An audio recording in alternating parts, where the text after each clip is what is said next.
Hello guys, this is Bhushan Gaikwad. Again आप सभी का स्वागत है फिर एक बार इस नए वीडियो लेक्चर में।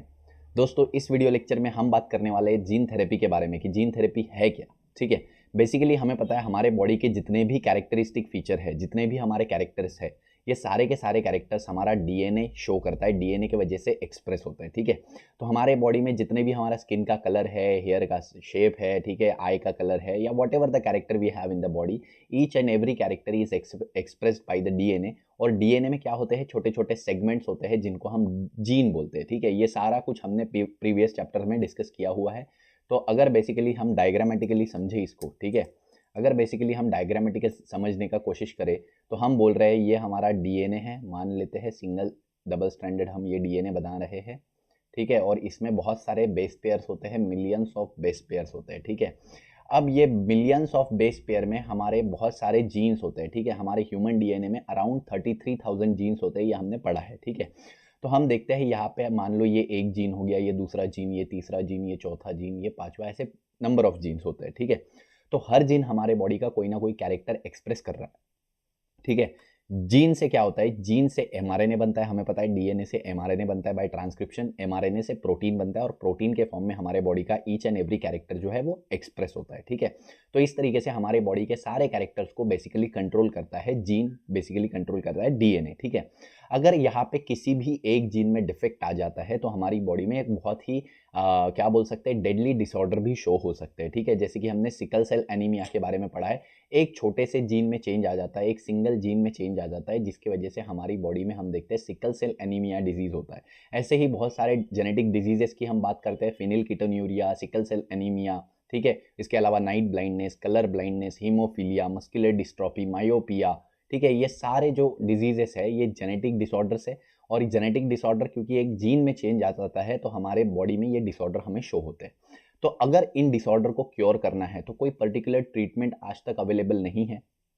ठीक है, मतलब आप कोई दवाई खाओगे, कोई मेडिसिन लोगे, या कोई ऑपरेशन कराओगे, कोई सर्जरी कराओगे और ये चीज़ ठीक हो जाएगी, ऐसा नहीं होता है। ठीक है, तो इसके लिए एकलौती टेक्निक है, एकलौता ट्रीटमेंट हम बोल सकते हैं, जो कि है जीन थेरेपी।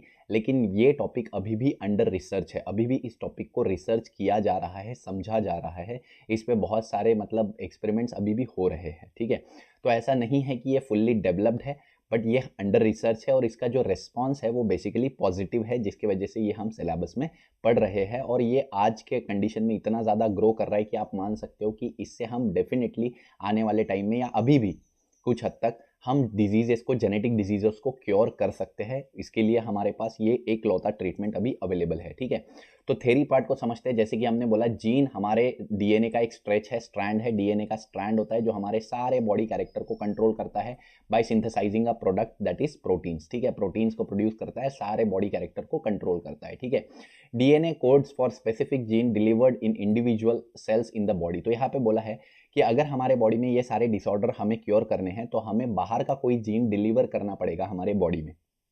ठीक है, अगर हमारे बॉडी में जो जीन है आरबीसी के शेप का या कोई भी, तो वो अगर मान लो कि डिफेक्टिव है, ठीक है, जिससे हमें सिकल सेल एनीमिया होने वाला है, फॉर एग्जांपल हम लेके चलते हैं, तो अगर सिकल सेल एनीमिया को हमें रोकना है तो हमें उस डिफेक्टिव जीन को रिप्लेस करना पड़ेगा। ठीक है, मतलब उस डिफेक्टिव जीन को रिमूव करके उसके जगह हमें हेल्दी जीन को इंट्रोड्यूस करना पड़ेगा।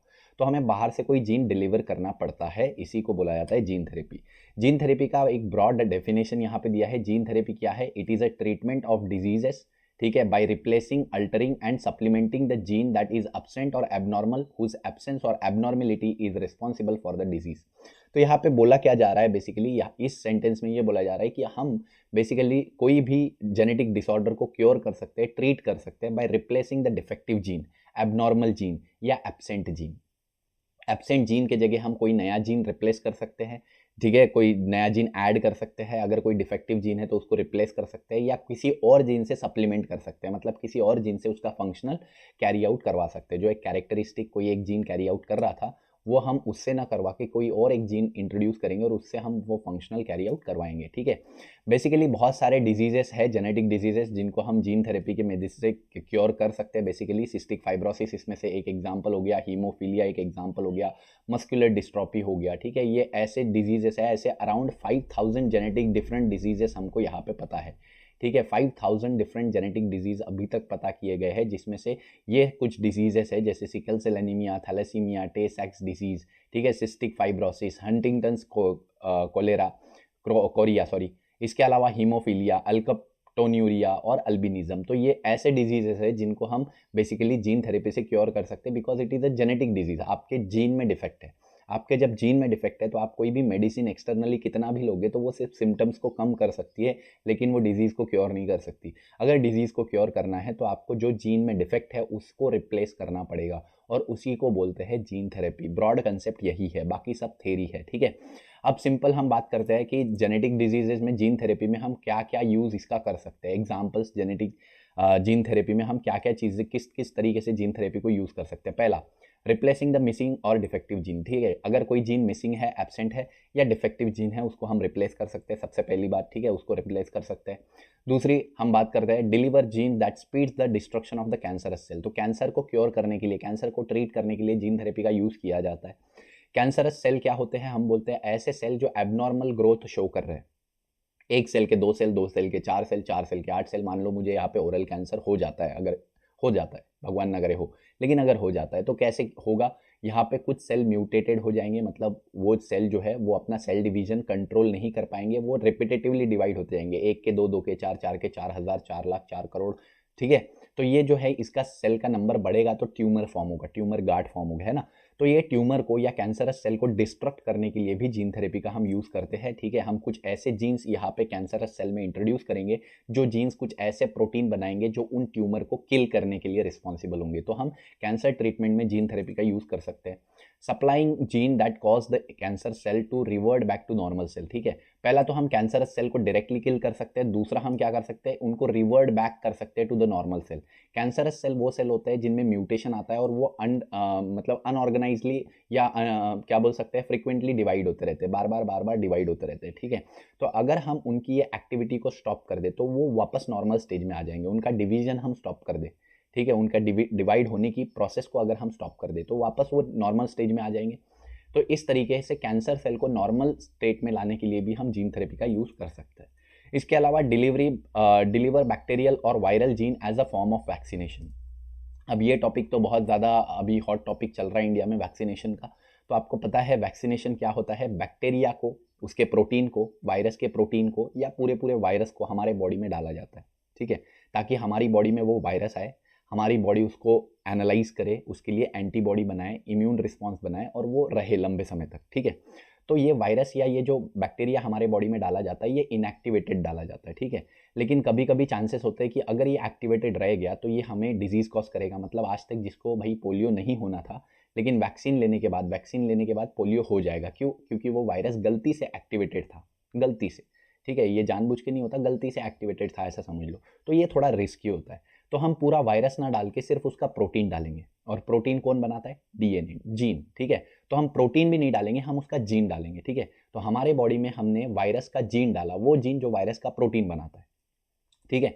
और वो प्रोटीन हमारी बॉडी में जब आएगा, हमारी बॉडी उसको as a non self recognise करेगी, भाई ये हमारा पार्ट नहीं है।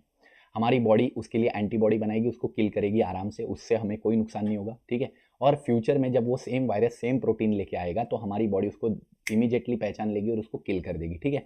तो बेसिकली यहाँ पे एज एन वैक्सीनेशन भी हम डीएनए का यूज़ करते हैं, इनको डीएनए वैक्सीन बोलते हैं या सेकेंड जनरेशन वैक्सीन भी बोला जाता है, ये हमने पढ़ा हुआ है, ठीक है। इसके अलावा delivery of DNA to antigen expression and generation of immune response, ठीक है। तो यही है वैक्सीनेशन। अगेन यहाँ पे वही बात हो रही है कि डीएनए में ही हम डीएनए को ही हमारे बॉडी में इंट्रोड्यूस करेंगे, वायरस के, बैक्टीरिया के डीएनए को ही हमारे बॉडी में हम इंट्रोड्यूस करेंगे, जिसके अगेंस्ट हमारी बॉडी वो डीएनए आता है तो हमारी बॉडी डीएनए के मदद से वो प्रोटीन बनाएगी, उस प्रोटीन को हमारी बॉडी रिकॉग्नाइज करेगी, एंटीबॉडी बनाएगी और हमें इम्यून रिस्पॉन्स देगी, ठीक है। Next, supply of gene for impairing viral replication. अब अगर कोई वायरस हमें इन्फेक्शन कॉज कर रहा है तो वायरस क्या करता है, हमारे सेल में एंटर करता है। हमारे सेल में एंटर करने के बाद वो अपने डीएनए की बहुत सारी कॉपी बनाता है, अपनी कॉपी बनाता है, एक वायरस के 1000, 1 लाख, 1 करोड़ वायरस बनाता है और फिर वो दूसरे सेल को इन्फेक्ट करता है। अगर हमें वायरस का इन्फेक्शन रोकना है तो हम उसका डीएनए रेप्लिकेशन रोक देंगे, मतलब उसके डीएनए बनाने की जो कॉपी बनाने की जो प्रोसेस है उसी को रोक देंगे। तो वायरल रेप्लिकेशन को रोकना ये भी हम जीन थेरेपी से कर सकते हैं। हम कोई ऐसे जीन इंट्रोड्यूस करेंगे जो वायरस के डीएनए को रेप्लिकेट होने नहीं देगा, और वायरस का डीएनए और हमारा डीएनए में फ़र्क हम बोल सकते हैं कि हमारे डीएनए वायरस डीएनए में हमारी बॉडी फर्क कर सकती है, ठीक है।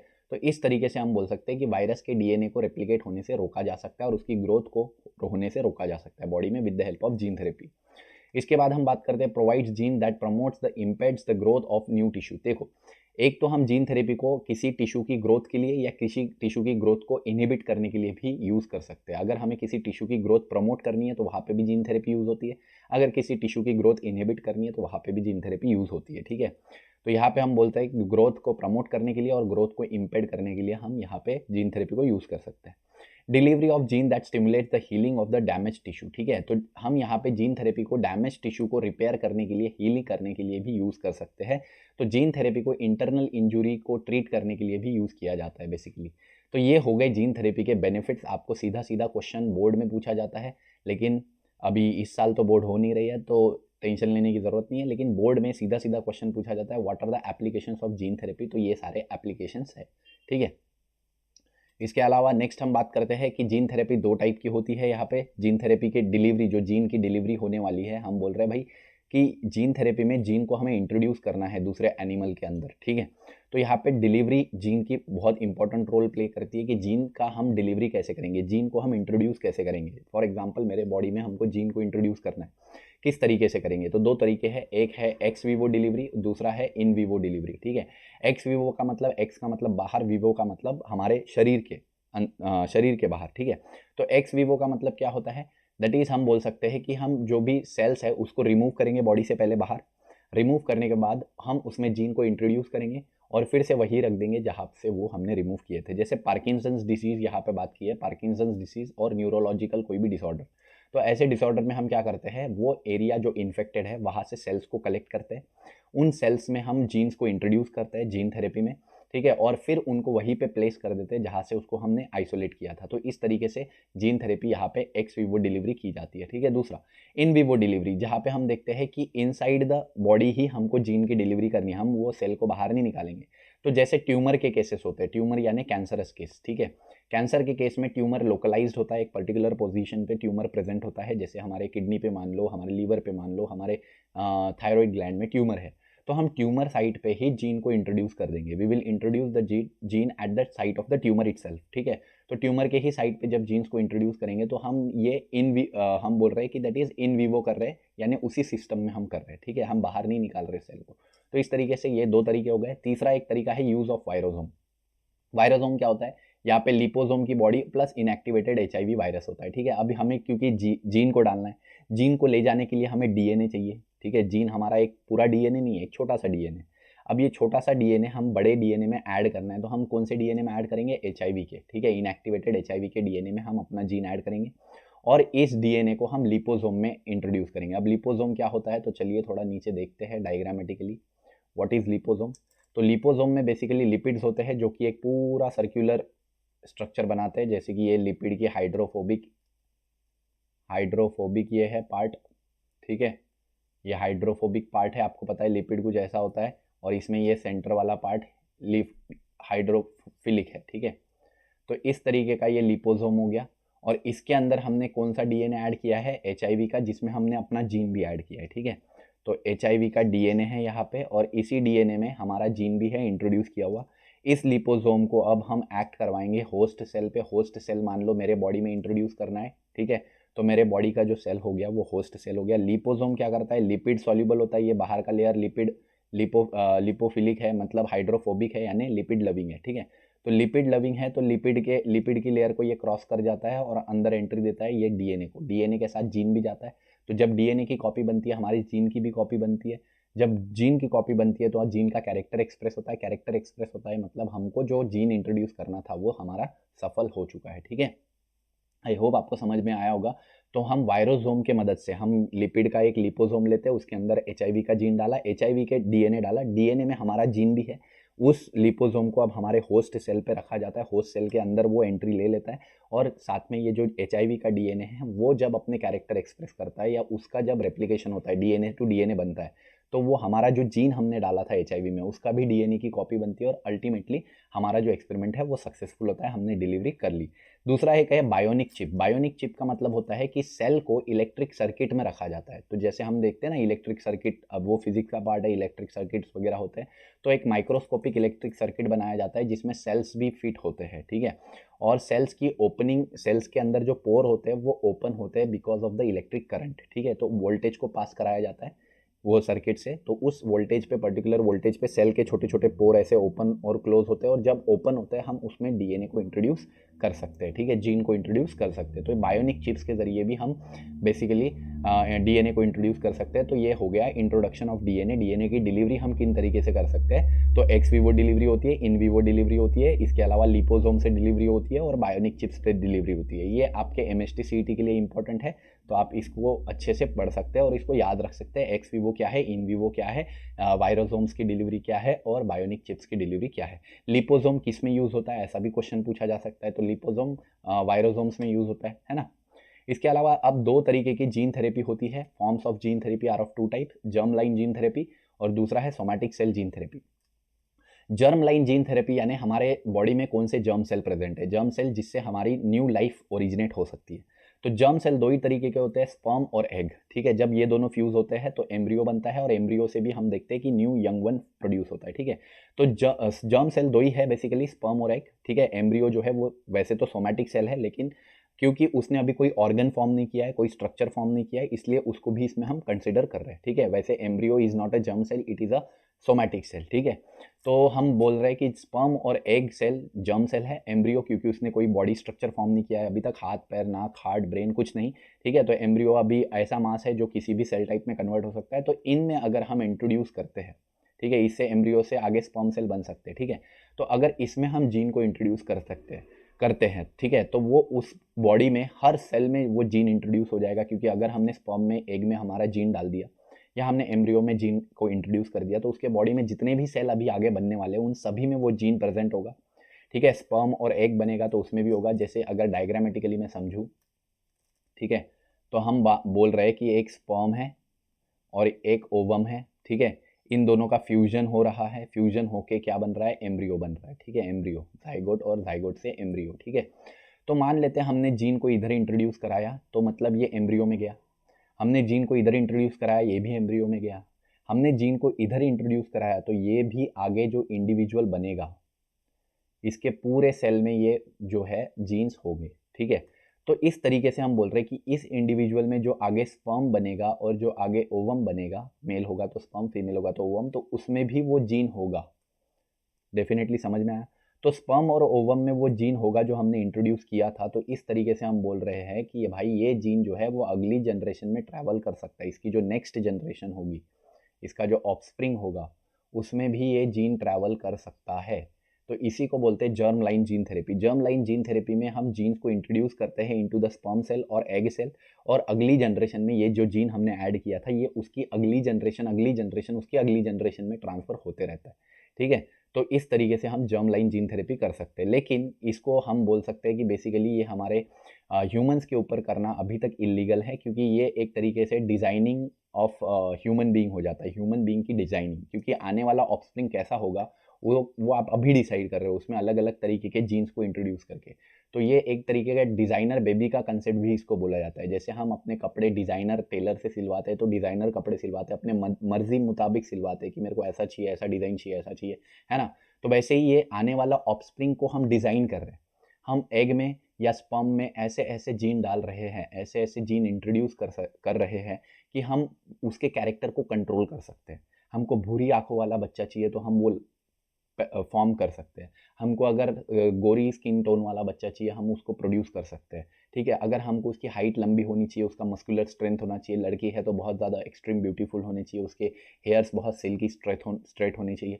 तो ये सारे कैरेक्टरिस्टिक हम इस मेथड से यानी जर्म लाइन जीन थेरेपी से कंट्रोल कर सकते हैं। इसीलिए ये जो है इसको डिज़ाइनर बेबी का कंसेप्ट भी बोला जाता है। ये इलीगल है बेसिकली, ठीक है, क्योंकि इसमें हम नेचर के रूल्स को डायरेक्टली चैलेंज करते हैं कि जो हम बोल सकते हैं कि भाई हम हमारा जो प्रोडक्शन होता है, जो भी न्यू यंग वंस प्रोड्यूस होते हैं, वो बेसिकली नेचुरल तरीके से होते हैं। ठीक है, और हम नेचर को डायरेक्टली चैलेंज करते हैं, इसमें एथिकल इश्यूज आते हैं, रिलीजियस इश्यूज आते हैं। तो इसी वजह से हम बोल सकते हैं कि ये जो थेरी है इसको अभी तक लीगलाइज्ड नहीं किया गया है। ठीक है, बाकी हम बात करते हैं सोमैटिक जीन थेरेपी के बारे में। तो सोमैटिक जीन थेरेपी जो है वो जनरली यूज़ की जाती है डिसीजेस को क्योर करने के लिए। ठीक है, तो ये सोमैटिक सेल में हम जीन को इंट्रोड्यूस कर रहे हैं, नॉट स्पर्म और ओवम। ठीक है, पूरा इंडिविजुअल फॉर्म हो गया मेरे जैसा। ठीक है, एम्ब्रियो में भी हम नहीं डाल रहे, हम किसी ऑर्गन के किसी सेल में हम जीन को इंट्रोड्यूस कर रहे हैं। सोमैटिक सेल में, सोमैटिक सेल डिप्लॉयड होते हैं, हमको पता है, जिसमें 2n क्रोमोसोम नंबर होता है। ठीक है, तो सोमैटिक सेल में हम बेसिकली जीन्स को इंट्रोड्यूस करते हैं, जैसे कि बोन मैरो के सेल्स हो गया, हिपैटिक सेल्स हो गया लीवर के, ठीक है, फाइब्रोब्लास्ट सेल्स हो गया स्किन के वगैरह, इसके अलावा endothelium cells, pulmonary epithelial cells lungs के, ठीक है, सेंट्रल नर्वस सिस्टम के सेल्स, हमारे जो central nervous system, brain, spinal cord के सेल, एंडोक्राइन सेल्स हो गया, मसल सेल्स हो गया, ब्लड वेसल वॉल्स हो गया। ठीक है, तो ये सारे सेल्स में हम बेसिकली जीन्स को इंट्रोड्यूस करा सकते हैं। और जब इनमें जीन्स हम इंट्रोड्यूस करते हैं तो वो कैरेक्टर सिर्फ और सिर्फ जो जीन हमने इंट्रोड्यूस किया है वो कैरेक्टर सिर्फ और सिर्फ इन्हीं सेल में दिखता है।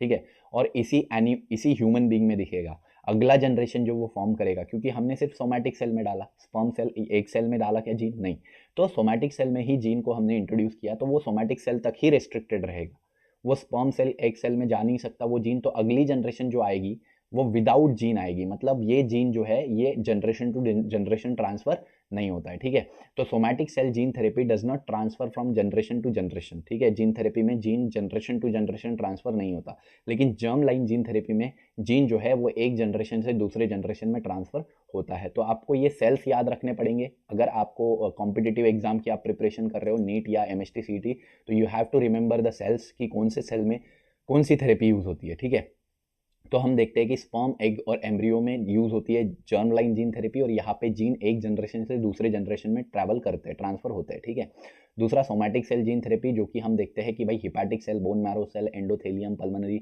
मतलब सारे सोमैटिक सेल में होते हैं। ठीक है, और ये एक जनरेशन से दूसरे जनरेशन में जीन ट्रांसफर नहीं हो सकता। ठीक है, और इस टेक्निक को हम बोल सकते हैं ब्रॉडली यूज किया जाता है, सोमैटिक सेल जीन थेरेपी को यूज किया जाता है बहुत सारे डिजीजेस को क्योर करने के लिए, जैसे कि SCID एक इम्यूनोलॉजिकल डिसऑर्डर है, सीवियर क्रॉनिक इम्यूनोडेफिशिएंसी डिसऑर्डर बोला जाता है इसको। ठीक है, तो ये जो है इसमें इम्यून सिस्टम बहुत ज़्यादा वीक हो जाता है। इसके अलावा गॉशर सिंड्रोम है या गॉशर्स डिजीज बोला जाता है, ये एक है। इसके अलावा फेमिलियल हाइपर कोलेस्ट्रोलेमिया, ठीक है, तो जो फैमिली से हाइपर कोलेस्ट्रोलेमिया जो ट्रैवल करता है from one generation to another, एक जेनेटिक डिजीज, तो इसको भी क्योर करने के लिए, ट्रीट करने के लिए सोमैटिक सेल जीन थेरेपी का यूज़ किया जाता है। हीमोफीलिया, जहाँ पे हमारा ब्लड क्लॉट नहीं होता है। फिनिल कीटोन्यूरिया हो गया, जिसमें हम देखते हैं फिनिलएलानाइन बहुत ज़्यादा यूरिन में लॉस होता है। सिस्टिक फाइब्रोसिस, मसल लॉस होता है। ठीक है, सिकल सेल एनीमिया, ये तो हमने पढ़ा है बहुत डिटेल में, RBC का शेप जो है वो सिकल शेप हो जाता है। ठीक है, तो ये सारे जो डिजीज़ है, डशिन्स मस्कुलर डिस्ट्रॉफी, मसल लॉस होता है, एम्फीजेमा लंग डिसऑर्डर है, थैलेसीमिया हम बोल सकते हैं बेसिकली हमारे ब्लड रिलेटेड डिसऑर्डर है। तो ये सारे जो डिसऑर्डर है, ये सारे जो जेनेटिक डिजीजेस है, इनको क्योर करने के लिए basically somatic cell gene therapy को हम इम्प्लीमेंट करते हैं। ठीक है, जर्म लाइन जीन थेरेपी को अभी तक हम ह्यूमंस पे इम्प्लीमेंट नहीं करते हैं, बाकी वो इलीगली किसी एक्सपेरिमेंटल लैब में किया जाता होगा तो उसके बारे में हम नहीं बोल सकते, लेकिन लीगल तरीके से हम इसको अभी तक यूज़ नहीं कर सकते। ठीक है, क्योंकि ये सीधा सीधा नेचर को चैलेंज करता है, या हम बोल सकते हैं इसमें बहुत सारे एथिकल और रिलीजियस इश्यूज आते हैं। तो यहाँ पे हमारा ये जो टॉपिक है दैट इज़ जीन थेरेपी के बारे में, ये कंप्लीट हो जाता है। आई होप ये वीडियो लेक्चर जो है आपको पसंद आया होगा। अगर पसंद आया तो वीडियो को लाइक ज़रूर कर दीजिएगा, दोस्तों के साथ शेयर ज़रूर कर दीजिएगा, चैनल पे नए होंगे तो सब्सक्राइब भी कीजिएगा। ठीक है, ऐसे ही हमारे वीडियोज़ के साथ बने रहिए, ज़िंदगी के मज़े लेते रहिए, खुश रहिए। तब तक के लिए थैंक यू वेरी मच।